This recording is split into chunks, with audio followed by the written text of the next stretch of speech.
दोस्तों नमस्कार। आज की जो अर्थव्यवस्था है वो ज्ञान आधारित अर्थव्यवस्था है। इसको कहते हैं नॉलेज इकोनॉमी।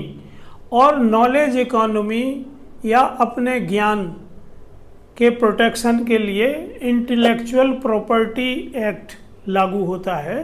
तो यदि आपके पास कोई ऐसा विशिष्ट ज्ञान होता है तो आप अपने ज्ञान को प्रोटेक्ट कर सकते हैं इस लॉ के तहत। और ये ना केवल हमारे देश में बल्कि पूरे विश्व में इंटेलेक्चुअल प्रॉपर्टी एक्ट को लागू किया गया है अलग अलग सभी देशों द्वारा।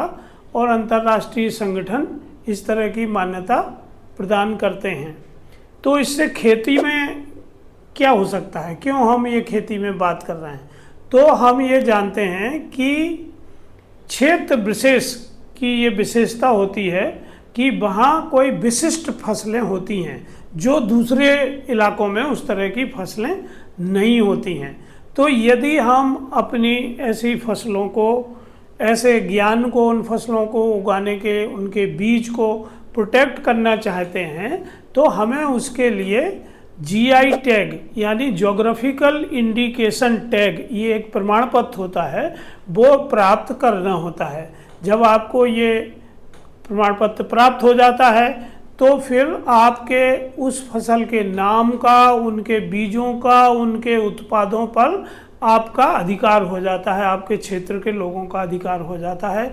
और आप पूरी दुनिया में जब भी उस फसल के किसी भी प्रोडक्ट को सप्लाई करते हैं तो आपको अच्छी कीमत मिलती है, आपकी पहचान होती है और इसके लिए आपका क्षेत्र की ब्रांडिंग होती है। और भारत सरकार और मध्य प्रदेश सरकार ये कोशिश कर रही है कि ज़्यादा से ज़्यादा उत्पादों को जीआई टैग मिल सके। ये जीआई टैग न केवल खेती में मिलता है बल्कि हस्तशिल्प, संस्कृति और दूसरी चीज़ों में भी उपलब्ध होता है।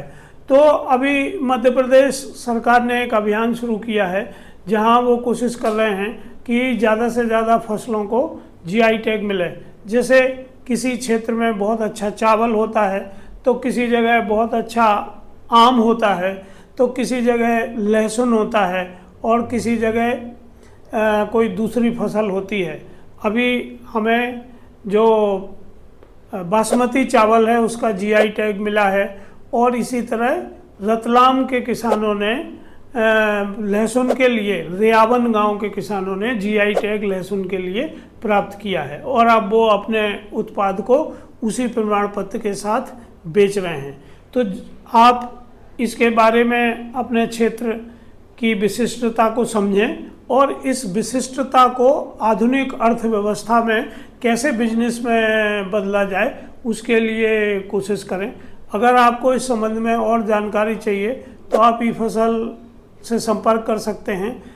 कर्मा सेतु प्लेटफॉर्म पर कमेंट में आप लिख सकते हैं और इस वीडियो को ज़्यादा से ज़्यादा लोगों तक पहुंचाएं ताकि उनको ये अवेयरनेस आए कि ये किस तरह की योजना है और इस तरह का प्रावधान है जिसमें किसान अपनी परंपरागत फसलों को न केवल बचा सकते हैं बल्कि उनके आधार पर अधिक आय अर्जित कर सकते हैं।